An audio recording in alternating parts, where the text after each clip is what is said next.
Oi, eu sou a Juliana Malheiros e essa é a Martina Guirre.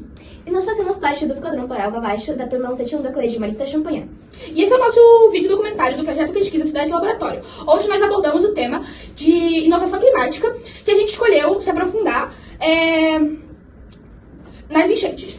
Bem, o nosso tema de pesquisa foi baseado no incidente das enchentes do Rio Grande do Sul em 2024 e elabora propostas para soluções das enchentes não ocorrer novamente. Realmente, esse foi um assunto que mudou o cotidiano de muitas pessoas aqui no Rio Grande do Sul. Além de que ainda preocupa quando ocorrem chuvas muito fortes em Porto Alegre.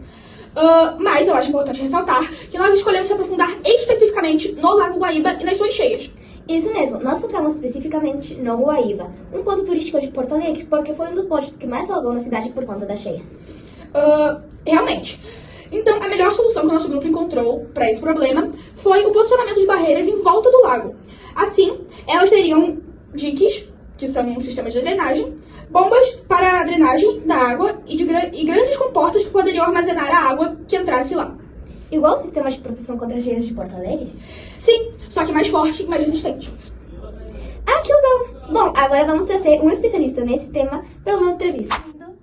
Na sua opinião, quais seriam os benefícios e desafios de construir uma barreira ao redor do Lago Guaíba para conter as enchentes? Bom, primeira coisa, é muito importante ter sistemas de contenção, né, para essas áreas que estão suscetíveis à elevação do Guaíba, tendo em vista que nele se concentram essas águas que vêm em torno da região, da bacia hidrográfica do Guaíba. Não apenas a construção de um muro, né, mas a construção dos diques, a manutenção do que já está por aí, né. A gente já tem um sistema de diques, já tem um muro que está ali na orla, então o que se faz necessário é realmente ter um processo de modernização e de contenção, de utilizar os recursos públicos para poder fazer a manutenção adequada e também proteger as casas de bombas, que são muito importantes para, em casos de enchente, tu poder retirar essa água dessa região que vai acabar ficando alagada. Então, eu diria que, enfim, que os recursos públicos são bem importantes nesse sentido, né?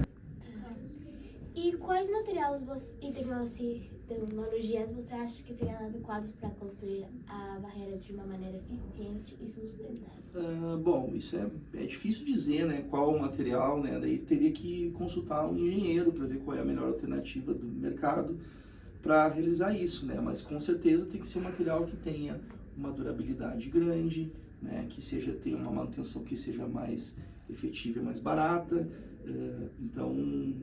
e também ter todos os cuidados no momento da construção para não afetar, né, o bioma local, para não ter nenhum tipo de impacto ambiental mais severo no processo de construção. Então, às vezes, a sustentabilidade não é só sobre o tipo de material que tu vai utilizar, mas é o como que tu vai realizar as coisas. Então, tem que, talvez, realizar de uma forma que seja menos agressiva ao meio ambiente, né, procurando preservar. E, com certeza, esses empreendimentos imobiliários na cidade de Porto Alegre, em torno da orla, tem que ser visto com muita atenção, porque eles, sem dúvida, podem causar impactos significativos, né?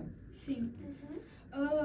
E, na sua opinião, a construção de uma barreira em volta do Guaíba poderia afetar o ecossistema local? E se sim, de que forma? Bom, então assim, essa construção de barreiras não é a solução para o problema, né? É importante dizer isso. O que a gente está vivendo é um processo de alterações climáticas decorrentes do aquecimento global.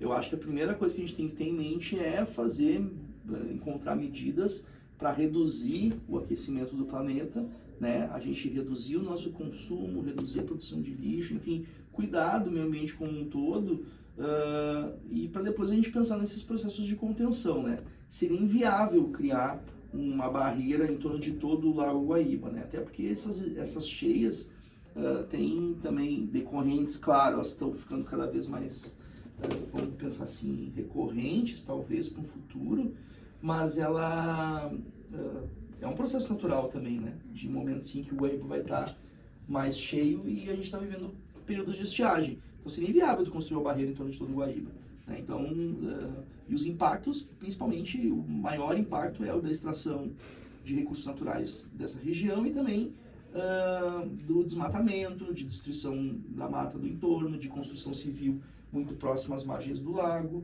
né, ou do rio, né. Alguns já estão até questionando se é lago ou é rio novamente, né, porque tem uma questão legal que diz respeito à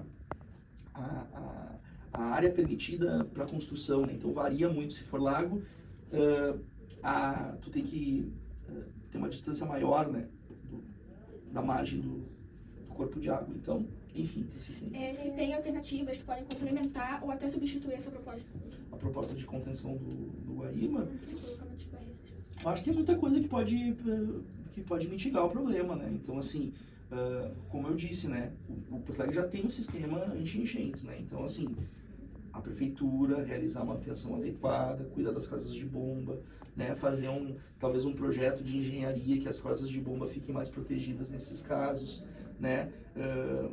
E todo o processo de alagamentos que acontece na cidade também, cuidar a questão do lixo nos bueiros, né? Então tem que ter todo um cuidado que é maior do que simplesmente chegar e não é tão simples tu simplesmente construir um muro e achar que isso vai proteger a gente dos problemas, né? O muro é a última, vamos pensar assim, a última contenção que tu vai ter. Tem muita coisa que tem que ser feita antes da construção do muro, que é justamente cuidar, né, dessa produção de lixo, a gente cuidar, principalmente no Rio Grande do Sul, dessas áreas que são ocupadas inadequadamente, porque a gente vai ter uma área que é natural que o rio ou lago ele suba, então a gente tem que desocupar essas pessoas nessas áreas de risco e levar para áreas mais seguras, né? Então a culpa não é do rio, muitas vezes ele está subindo, a culpa é das pessoas que estão ocupando áreas que não deveriam ser ocupadas, que deveria ter vegetação nativa, né? Então, ao longo, enfim, no Rio Grande do Sul como um todo, nós tivemos muitas cidades que foram afetadas pelas enchentes,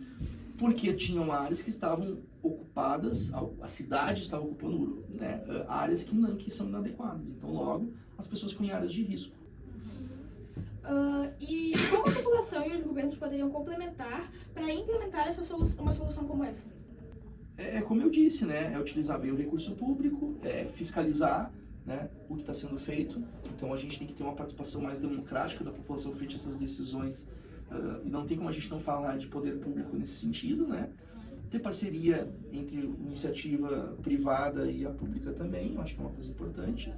E eu acho que ter esse olhar de cuidado e não negar que está acontecendo mudanças climáticas. A gente também está vendo muito negacionismo em relação a isso, né? A gente precisa realmente rever o nosso consumo, rever a forma como a gente lida com a natureza, com o meio ambiente, economizar recursos, né? E cuidar das futuras gerações, porque a tendência é, se continuar aquecendo o jeito que está aquecendo, esses eventos climáticos extremos ficarem cada vez mais frequentes. Foi isso, gente. Muito obrigada pela sua participação, Roger. Eu espero que vocês tenham se entretido, que vocês tenham entendido a nossa pauta e o nosso projeto. Tchau! Tchau! Vai.